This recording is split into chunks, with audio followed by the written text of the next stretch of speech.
That's all I really got. I I don't know how much I can keep coming on here and pretending like everything is okay. Even mute my speakers. I'm gonna have echoes. This is bad. Everything's legitimately bad. I mean, I've scored 135 points in 2 weeks combined. I haven't had a touchdown since Kyler Murray last week, and before that, it was CeeDee Lamb. I mean, I haven't had a skill position touchdown in 2 weeks. I burned sage. I cleansed my apartment. That's how bad things have gotten. I'll put in some video of this, but I fully cleansed the apartment to try and get back. So if that doesn't work, I have no idea. I might. Oh, I'm about to disappear. I'm about to do these with a paper bag on my head. It's just bad. Everything's bad. Anyway, week 7. Let's take a look at the rankings. They didn't change. It's Riley in first place. It's Charlie in second place. Wade in third place. Cameron in fourth. Myself in fifth. Somehow, miraculously, still in fifth. And then Andrew, Tim, John, Ashley, and then new to the win column, which is very exciting, Trevor at 1 and 5, taking down Tim last week. Huge win for Trevor, getting back in the right direction. Is it too late? Who knows? We'll see. I don't know. I'm fucking sliding. Fucking Andrew's lost one. Who knows? Maybe I'll come all the way back and end up in the playoffs. Anyway, let's just get, well, I was going to say let's get right into the matchups, but that's not how this works. Let's take a look at the transactions this week, see how the waiver wires went down. There wasn't a lot of action. There was really nobody to pick up.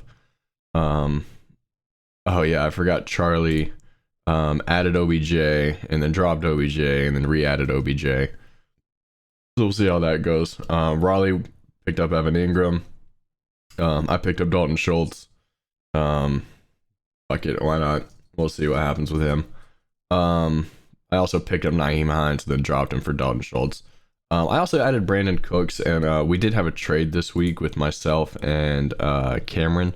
I traded Clyde Edwards-Helaire and Christian Kirk for Miles Sanders. Miles Sanders, of course, on a bye week this week. So it won't affect this week, but he is on my team now.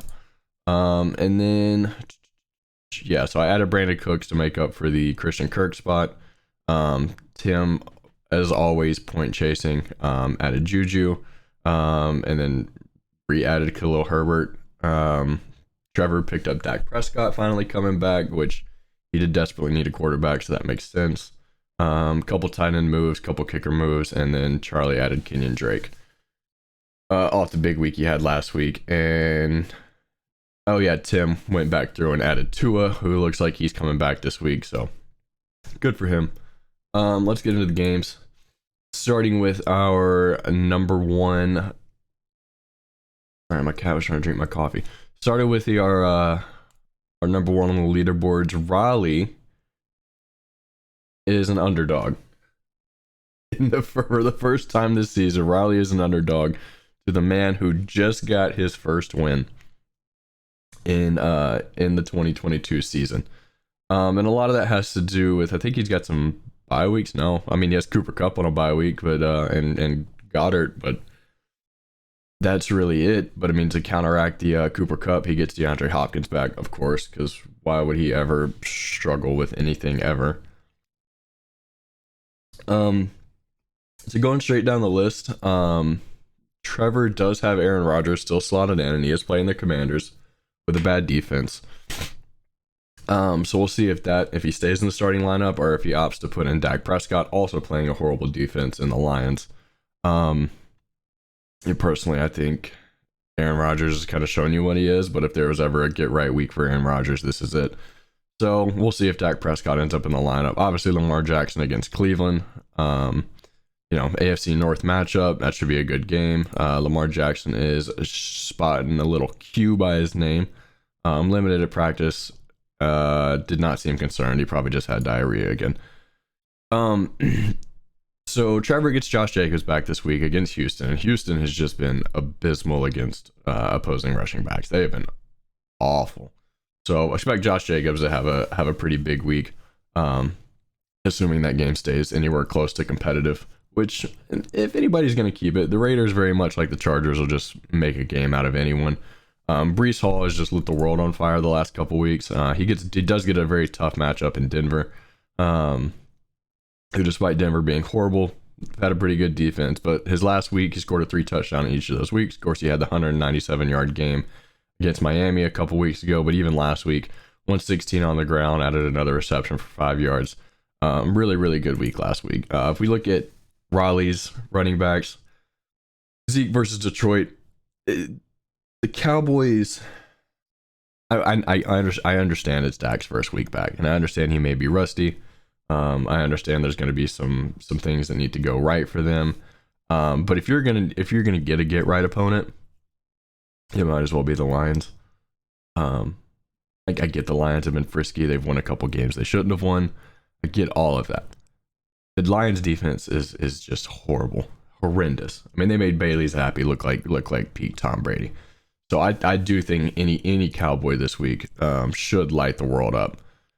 So Zeke against Detroit, I like a lot of points there. Once again, assuming it can stay competitive and Tony Pollard doesn't just eat carries there. Aaron Jones against Washington, kind of the same deal. And the bad part is here, I think, at a point they start just feeding Aaron Jones and getting away from Aaron Rodgers, and that's another reason I probably like Dak Prescott. I mean, either way, you're going with quarterback running back matchups here with Zeke and Aaron Jones. So either way, you've got a little interesting dynamic of what the game script calls for. Personally, I think the Cowboys have a bigger chance of just blowing out the Lions than the Packers do of the Commanders, which is a wild sentence to think about. It's wild to say that fresh off an injury, Dak Prescott is going to outscore and outdo Aaron Rodgers, but I do think that's what's going to happen. And then you're getting into the wide receivers: Devontae Adams, Tyreek Hill, Mike Evans, Jamar Chase. I mean, just 4 dominant wide receivers. And especially with Tyreek Hill getting Tua back, although missing Tua hasn't really hurt him. He's still kind of been doing what he does, which is very boom or bust. Even in the week against the Jets, where they were kind of rotating quarterbacks, I mean, he still almost had 10 points. Like, he still did okay. And then last week with Skylar Thompson and Teddy Bridgewater, the 177 yards on 12 targets. 12 receptions, 15 targets. I mean, he just chews through points. I mean, it's and they get I didn't realize that was a primetime game. Dolphins Steelers in primetime. That's fucking awful. Of course, primetime has not been good this year, so who knows? Fuck it. Put 2 bad teams in there and see if they can't just end up in a shootout or something weird. Jamar Chase against Atlanta. Jamar Chase looked all the way back last week. Of course, he was in the Superdome, where he loves to just ball out. But 10 targets, 132 yards, 2 touchdowns. The Bengals looked all the way back. So we'll see if they can continue that against the Falcons. They do get them at home. And I mean, the Falcons, Falcons have been a really good story all year. They're running the ball down people's throat. They're fun. Marcus Mariota has just been interesting. But their pass defense is just awful. So, it's been bad without playing anybody that can really exploit it. I mean, Brady's old and the Bucks haven't looked good. They played Jacoby Brissett a few weeks ago, and obviously he couldn't do anything. So they really haven't played anybody that can just air it out and exploit their defense. I mean, last week Brandon Ayuk had 2 touchdowns. So I think Jamar Chase is due for another big week. I think the Bengals as a whole are due for a big week. This is kind of their get right stretch, which is funny because I was watching some videos earlier about Atlanta's stretch the next couple of weeks. And basically after the Bengals, they have a real shot to be 9-3 or something like that. Coming into the end of the year. Anyway, so Jamar Chase, I think he should have a very similar production. I think he should have a really good game. And then we get into the 2 Arizona targets here. Obviously Zach Ertz for Trevor playing tonight, and then DeAndre Hopkins making his triumphant return. You all saw Tim's hot take yesterday that I'm just gonna read it because it was so absurd that I couldn't even like fathom it and remember it off the top of my brain. Hot take: D-Hop doesn't find the end zone, doesn't even break 8 points. Just for reference, I put in the last 3 wide receiver ones versus the Saints last week. We just talked about it. Jamar Chase, 7 receptions, 132 yards, and 2 touchdowns.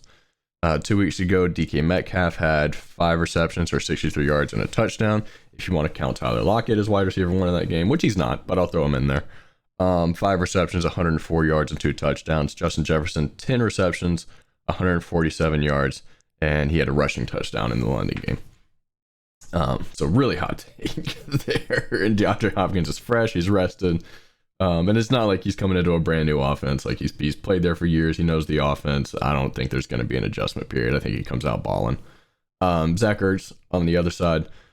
I think he also just eat up targets. Hollywood's out. Robbie Anderson, I don't know that he's going to play this week. I think he's probably going to have to take a week to get the playbook and stuff like that. So I don't know if they've officially said if he's suiting up or not.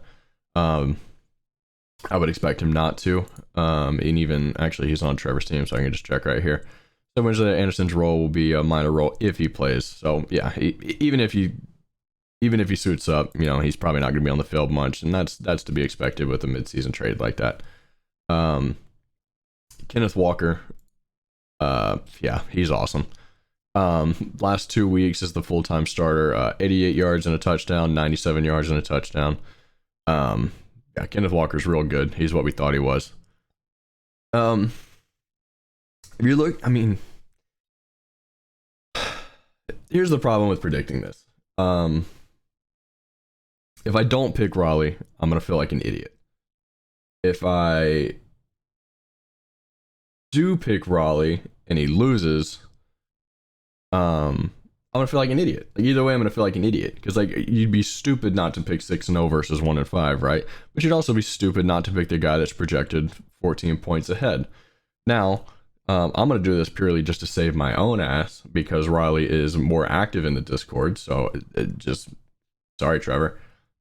If Riley loses and I pick him if Riley wins and I pick him to lose, I'm just going to have to hear it more. That's the saving my own ass pick of the week. So I'm going to go with Riley just off of vibes, just because I don't want to get shit talked into oblivion. It's actually a really close matchup, and I honestly, when you look through these, I think it's going to come down to quarterback, and I think that's a very easy win for Raleigh. I do, and I'm sorry. Anyway, moving on to the next person here. We've got Charlie against Andrew. Charlie has won 4 in a row. Andrew had lost last week, and he's down to 500.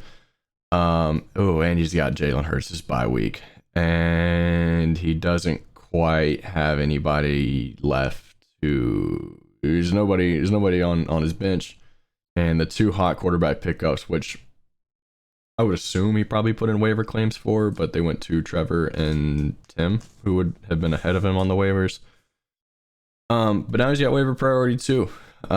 So real interesting to see who he's going to go for at quarterback. Hell, you got Trevor Lawrence, maybe. They're playing the Giants. That's tough. Kirk Cousins. Oh, he's on a bye too. Never mind. Daniel Jones. Anyway, so we'll see who he picks up. Really interesting to keep an eye on there. But Jalen Hurts bye week, that hurts, and he's got a lot of bye weeks. He's getting bye fucked real hard. He's got Jalen Hurts, Gabe Davis, and Adam Thielen all on a bye this week. So looks like he will be starting like a Trevor Lawrence, Rondale Moore, which don't love that, and DJ Moore, which I hate that against the Bucks. Yeah, you might need to go dumpster diving on the waivers there, my boy. Anyway, so I don't even know that I want to handicap this one. It's 63 to 111 according to the website, but obviously that's with 3 people with a buy in there. It'll probably be closer to like 92, 93 to 111 for Charlie.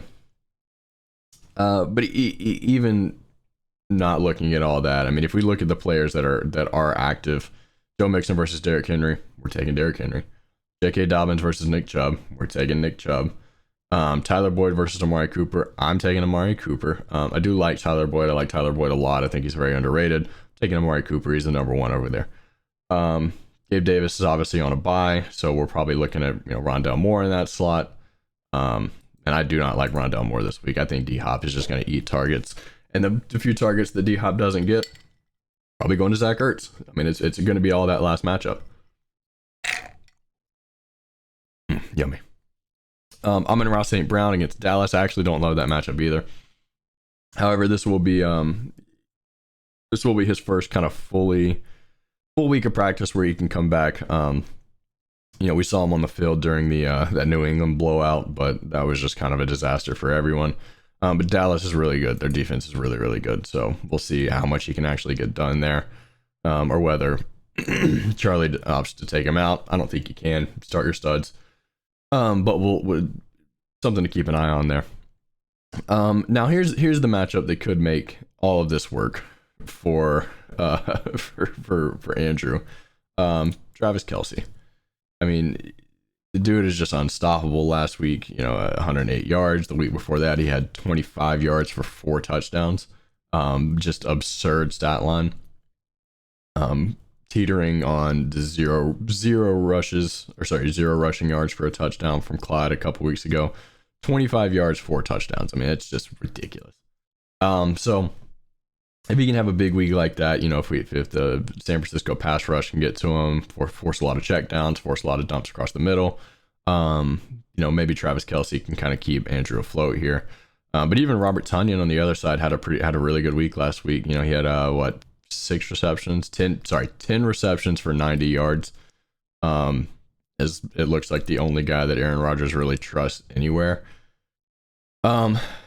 So, I mean, this is going to be a little bit shorter of a breakdown just because, we talked about the buys. Like, it's not good for Andrew. Hell, maybe he can scrape something together, but honestly, until we see his fully formed lineup, it's really hard to even make a prediction here. So, we got Charlie going back in the win column. I don't know. I don't even know what Andrew does, frankly.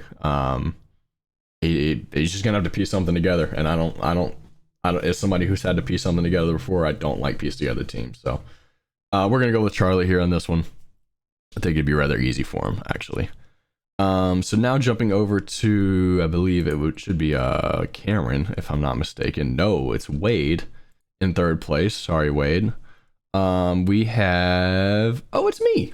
I'm playing Wade. Great.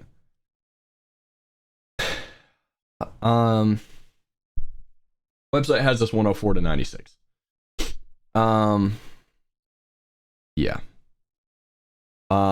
Here's what I'll say. I can't go forever without getting touchdowns. I mean, statistically, at some point, this has to swing back, right? Like, statistically, at some point, my entire team has to get in the end zone. I don't know when that is. I don't know if that'll happen. I could just be telling myself that. I mean, it doesn't have to happen. Anyway, Kyler Murray gets DeAndre Hopkins back. I'm going to go through the positives real quick. And I've mentioned this and I'm going to go through the positives for myself so that I can make myself happier. Kyler Murray gets DeAndre Hopkins back. That's huge. They've shown it every Cardinals game that his stats with DeAndre Hopkins are better. And that's not a secret. His stats with DeAndre Hopkins are better. If you have a better wide receiver, you perform better. They win more games. They score more points. They complete more passes. He's better. Jonathan Taylor is back. Maybe. He practiced Wednesday. Kind of. Yeah, like he was limited. But all signs are pointing to Jonathan Taylor being back. And the Colts looked good last week. Famously, Deion Jackson was your RB1. So maybe the Colts O-line figured their shit out. Matt Ryan looked like 2016 Matt Ryan. So the Colts are back. Jonathan Taylor's back. CeeDee Lamb. He gets Dak Prescott back. He was wide open, just torching the Eagles defense. He just didn't have a quarterback that could get him the ball. Say what you want to about Cooper Rush. But he's very slow and not good with the rush. Anyway, so those are the positives. The negatives. The Chargers look like they might stink, and I might have to live with that. And I've relied a lot on the Chargers. The good news is Wade's got Justin Herbert, so that counteracts that a little bit. So let's get down to the actual matchup. Kyler Murray versus Justin Herbert. I think this is your QB6 versus your QB8. Tried to trade the two a couple of times, and honestly, at the end of the day, it probably would have made zero difference. It would have made last week's game with John less close because Kyler Murray scored, I think, 14. So neither one of them have been particularly great. Justin Herbert, I guess his ribs still hurt. He looks very timid. Kyler Murray hasn't had DeAndre Hopkins, and Call of Duty is coming out. And actually, is Call of Duty out this week?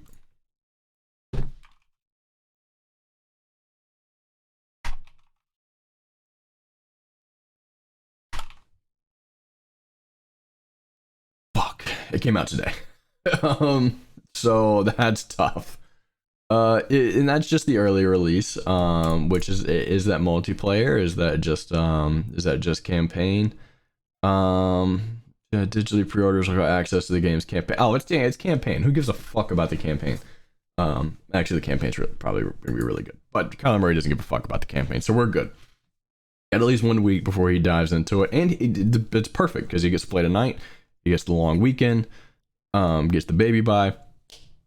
We're good. Justin Herbert, ribs will still hurt, I guess. But he does get a really favorable matchup in Seattle. Who Kyler Murray played last week and to do shit against, so maybe not. Anyway, the running backs here. Running backs, we both have just duct taped and WD-40'd and everything together. I do finally get Jonathan Taylor back, it appears. Hell, if not, I will be starting Jamal Williams and Melvin Gordon. Like that's ugh, that hurt to say. Maybe Michael Carter, but probably not because he's playing Denver. Anyway, Nathaniel Hackett said that Melvin Gordon is the starter. We all watched Monday night. I don't believe that is true. Maybe he was still hurt and they were taking him out, but he looked pissed on the sidelines. He liked all the tweets after the game. It was tough. Jeff Wilson had half a point last week, so that's really neat. 25 yards rushing and a fumble lost. So that was not good. Anyway, that's tough. He gets Kansas City this week, who, believe it or not, actually has a pretty good rush defense. No, they don't. Not according to fantasy, anyway. Anecdotally, against what I've seen, I don't know who's gotten yards on him. Leonard Fournette, maybe, in that game against the Bucks. I've talked about Jonathan Taylor. Last time he played Tennessee, it was not good. 42 yards and a lost fumble. So, but he was hurt. He got hurt that game. I think the fumble that he lost was the play that he got hurt. So that makes me feel a lot better. Should be out for some revenge, but that's a tough game in Nashville. Ramondre Stevenson has just looked awesome. And I was going to say with Damian Harris out, he should still look awesome, but he's looked good enough to the point where it's like, if Damian Harris comes back, how many touches is Damian Harris going to get? Like, if Ramondre Stevenson is doing this, Damian Harris might just be kind of done. That is two Alabama players in New England that got cucked by injury. Because Mac Jones. I think your time in New England's done, buddy. Anyway, Ramondre Stevenson has looked incredible last week. 76 yards on the ground, 2 touchdowns. A week before that, had 175 all-purpose yards. Yeah, he's really, really good. And the New England rush offense is very, very good. Getting into the receivers here, this is a tough week for Wade. He's got Justin Jefferson, he's got Devontae Smith, both on buys. Forced to start Jacoby Myers, who, hell with Bailey Zappi. I mean, hell, in the Detroit game, he had 111 yards and a touchdown. Last week he had 60 yards. He gets Chicago on Monday night, which is actually a really good defense. It's Chicago, bad offense, good defense, boring primetime games. they are the Broncos without expectations. He's also filling in Romeo Doubs for what would have been Devontae Smith's spot. Romeo Doubs had a good week a couple weeks ago, and really the only difference between that performance and his last two performances is he got in the end zone. So, the yardage still isn't there, the targets still aren't there, but it's Aaron Rodgers, it's the Commanders. You're hoping that the Commanders are just bad enough to let Aaron Rodgers feast and get Romeo Doubs some points. On the other side, Mike Williams countering out the Justin Herbert play. Mike Williams is doing Mike Williams things. 2 points in week 1, then 21 in week 2, then 8 points in week 3, then 15, 18, and then 2 again. So the good news for me anyway is that he got his 2-point week out of the way on the stretch where I was gonna lose both games no matter what he did. And honestly, in that 2-week stretch, he's by far my highest scoring player when he had the 18 points in week 5. He gets a favorable matchup in Seattle. Seattle, not a good pass defense, not a good defense just in general. Justin Herbert should, if you have a get right game, that's it. They allowed 450 yards to Jared Goff. So Justin Herbert needs to light them up. And then, getting into CeeDee Lamb back with Dak, like I said, he was lighting up the Eagles defense. He was, open. He had the long touchdown that should have been scored. He was wide open on that, and Cooper Rush just threw an absolute duck. He got intercepted. He is still nursing a hip injury, but he was doing that last week too, and he came out and he looked fine. So Dak coming back it should be huge. Tight ends here, Mark Andrews is scary. That's all I can really say is he's really, really scary. He's scary. To put up a lot of points. Scary. Gerald Everett also gets the favorable matchup with Seattle. He was sick on Wednesday and didn't practice, but he should be fine. The thing that worries me about Gerald Everett is we saw that Donald Parham Jr. Monday night kind of started to eat into his targets, but Gerald Everett led the team in receptions with 7, I believe it was. 5 receptions. So he's still getting targeted. He's still up there. He's still reliable. And then this is where it gets ugly for both of us, both me and Wade. Raheem Mostert, which I actually like Raheem Mostert in Pittsburgh's defense, not great with TJ Watt still out. And Terry McLaurin starting in the flex spot. I don't know that Terry McLaurin is going to finish the week there, but I do really like Taylor Heineke. I do like him a lot. He's a firecracker. So, whatever. Might as well take a shot, right? It literally cannot get worse for me. I guess it could, but it can't. So, I'm going to take a shot with Terry McLaurin, I guess, at this point. Michael Thomas is out. Jamal Williams should be a backup again with DeAndre Swift. Michael Carter is playing a tough team, and Brandon Cooks. I'm actually really excited about Brandon Cooks this week. He gets a decently favorable matchup in Vegas, and it's his. Oh yeah, no, I'm stupid. Yeah, he gets a decent matchup against the Raiders.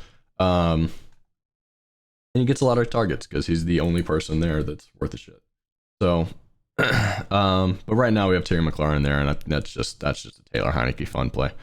I'm gonna pick myself because I do it all every week. So sorry, Wade, I'm gonna win. I have to win. This is a must-win week for me. Sliding down the rankings, I need the head-to-heads against Wade. I need the head-to-head against pretty much everybody in that middle section because at this point I'm not gonna win on points. I didn't even talk about the points totals, but it's bad. So I have to have the head-to-heads to pull ahead and try to sneak into the playoffs. But it's me against Wade. I'm gonna win. So sorry, Wade. Better luck next week.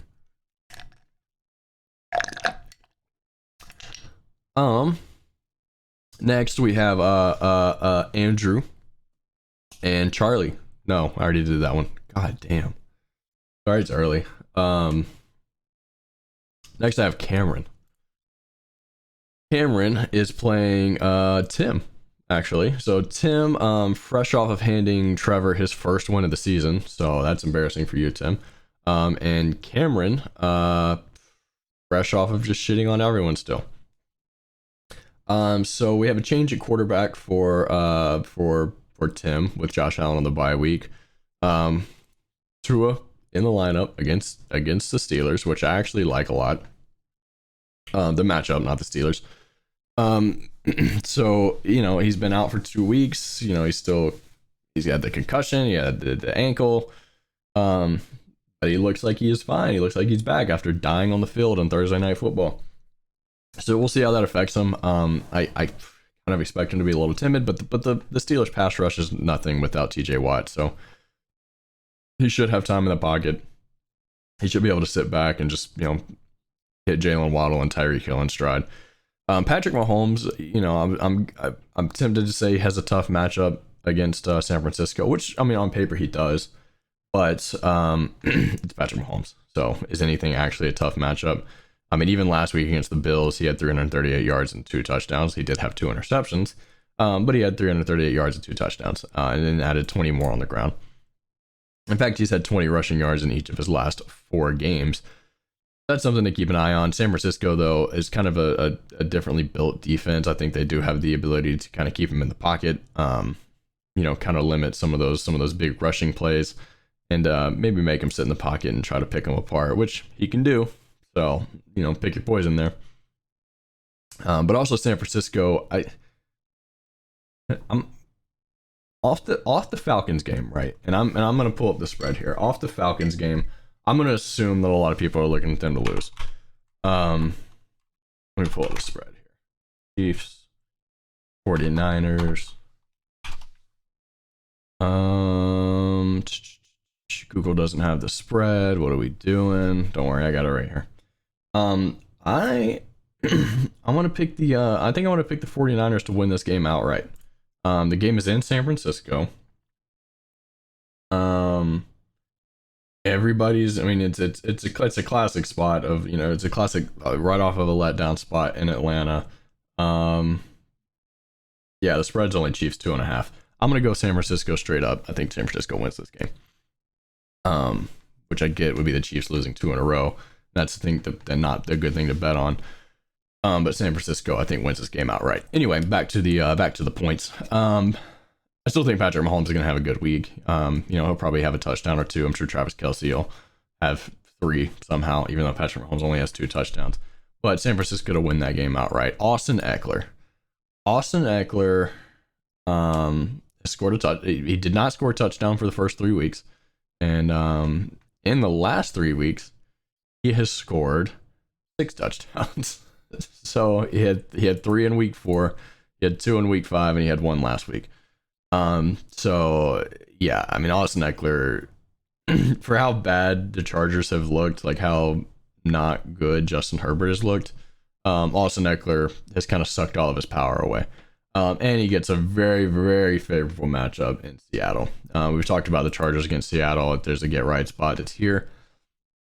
Austin Eckler doesn't really need a get right game, but he could have a get better game, I guess.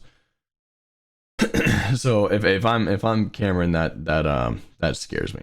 Brian Robinson, he got in the end zone last week. We still don't really know what he is or who he is. We do from Alabama.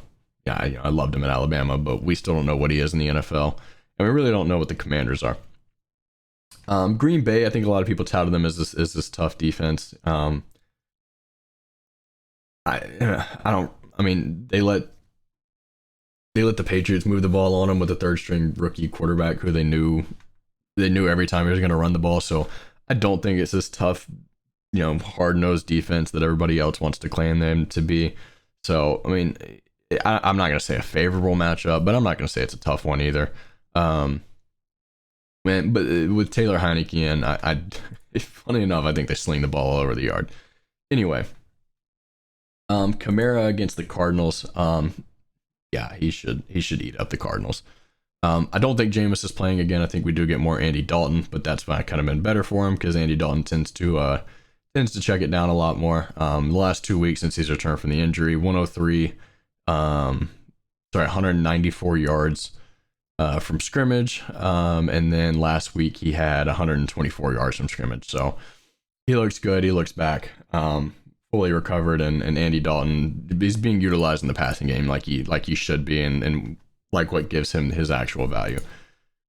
Saquon is fucking awesome. Just up and down the field, he's so fucking awesome, and it's disgusting how good he is. Last week he had one of his second worst performance of the year, with 83 yards, 12 more receiving yards and a touchdown. So 17 points is his second worst performance on the year. It pisses me off to no end. So he's awesome there, and he gets Jacksonville, who fucking Deion Jackson just lit up. So they should run the ball all over Jacksonville. Getting into the wide receivers, Tyler Lockett, Drake London over here for Cameron. Actually, Lockett did not practice Wednesday. Has a hamstring injury, so got to keep an eye on that. However, if he is not able to go, it's looking like Keenan Allen should be limited at practice Wednesday. He was limited some last week. Didn't play on Monday. But, I mean, it's been since week, 1? So, if Tyler Lockett can't go, and honestly, even if he can, if Keenan Allen's playing, you play Keenan Allen. That's it. You know, you got Stephon Diggs on the bye. You've got your stud on a bye. I mean, if he can get, if Cameron can get these wide receivers back, I mean, Keenan Allen, Stephon Diggs with Kamara, Barkley, and he is playing Clyde. He is playing Clyde Edwards-Helaire. I didn't even notice that. He's in the flex spot. There you go. But yeah, I mean, this is kind of a survive and advance week for Cameron. Getting Stephon Diggs back off the bye, and then Keenan Allen eventually looking to come back from his hamstring injury. On the other side, this is a scrape together wide receiver core with Allen Lazard and Chris Olave, and Juju Smith-Schuster. Once again, the point chaser king. John, if you can get me some stats on how many times Tim goes and picks up the highest point total available on the waivers. So just to read you off some point totals here. For Juju, 8.9, 2.5, 11.4, 7.1, 4.8, 19.8. So was this a breakout for Juju? Is he good to go now, or was it a fluke? I guess that's what we'll find out, and that's the question Tim's going to ask, and he's going to ask it in a starting lineup.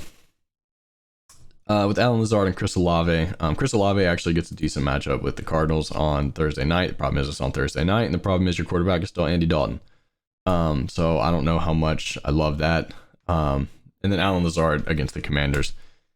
He should be great. I mean, he's had a touchdown in 4 of his last 5 weeks.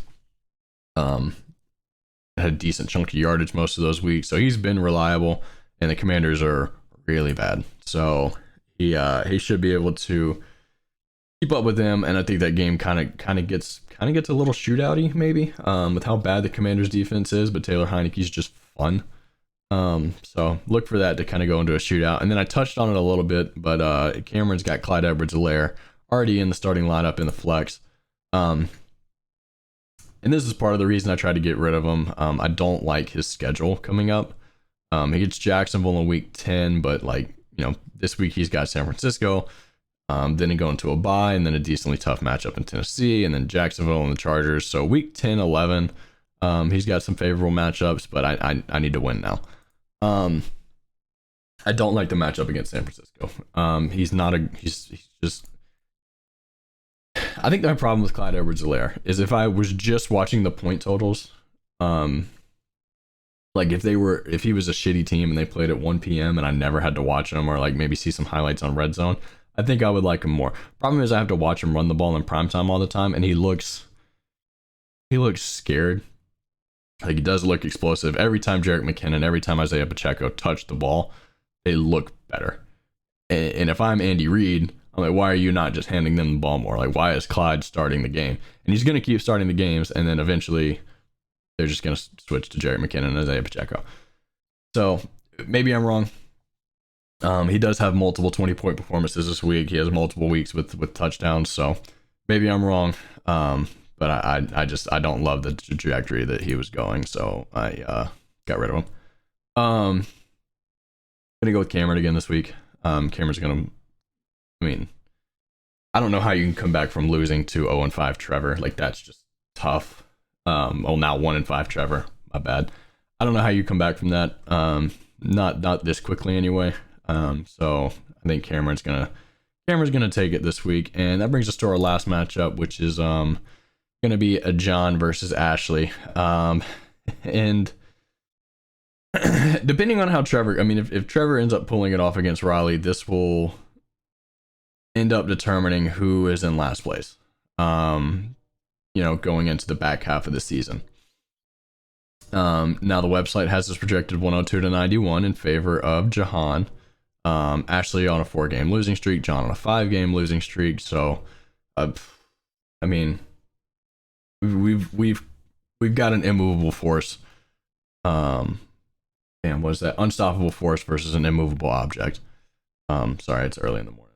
My coffee isn't in yet. John does get DeAndre Swift back. Maybe. Limited participant, missed 2 games, so told himself that he's pushing towards playing Sunday at Dallas. So he should be back. If not, that's gonna suck because you'll end up starting AJ Dillon. It looks like ETN, I guess. Or sticking Curves Samuel in the flex spot and hoping for the best. It does get DeAndre Swift back. Christian McCaffrey looked good, and you see that Tampa Bay next year, and normally you're kind of scared, but I'm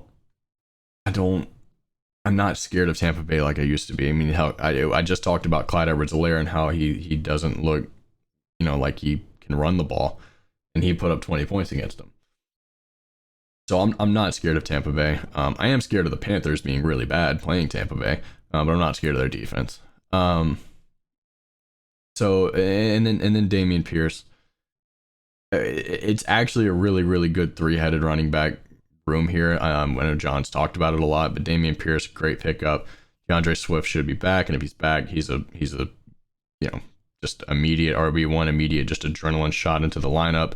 And Christian McCaffrey's Christian McCaffrey. On the other side, for Ashley, still riding high with Tom Brady, which you're going to have to. Matt Stafford's on a bye. So Tom Brady, if there's a week where he's going to light the world up and he's going to put up points, it's going to be against Carolina. He hasn't had a great season. He had the 1 week against Kansas City where they were down 14 points early and just had to sling the ball all over the yard. He had 385 and 3 touchdowns. Last week against Atlanta, he had an okay week with 350 yards and a touchdown. Every other week, he's failed to cross 250 yards, except, Green Bay 271. So that's he just hasn't looked like Tom Brady of old. And I mean, it's because he's old. Whatever. He's old. I'll say it. By the time caught up. Kareem Hunt. I mean, the problem with Kareem Hunt is Nick Chubb is so damn good. That I wouldn't want to take him off the field. You're relying on passing down work. The production hasn't been there. If they would trade him, I would Kareem Hunt would immediately be a RB1, like top 12 option. But he just won't be as long as Nick Chubb's stuck there, and they're playing Baltimore. So there's going to be a little bit more passing opportunity there. So maybe he gets in the game. But I don't know. As long as Nick Chubb is playing at the level that he's playing at, I don't love Kareem Hunt staying in the lineup. James Conner might be back this week as an option. Listed as questionable. The problem is the short week. You just can't trust it. I get that. David Montgomery against New England. David Montgomery's been okay. He's been the bright spot for the Bears, which is not saying much, but he's been there. I mean, Monday night against New England, Bears in prime time. Ugh, I just hate it. Now we get to the fun part of Ashley's team, which is Debo and Jalen Waddle, 2 awesome players, in very different ways. I mean, Debo just plays man football. Every time he touches the ball, it looks like he's playing against toddlers at your local elementary school. And then Jalen Waddle does look like a toddler at your local elementary school, but a toddler that runs like a 4.3.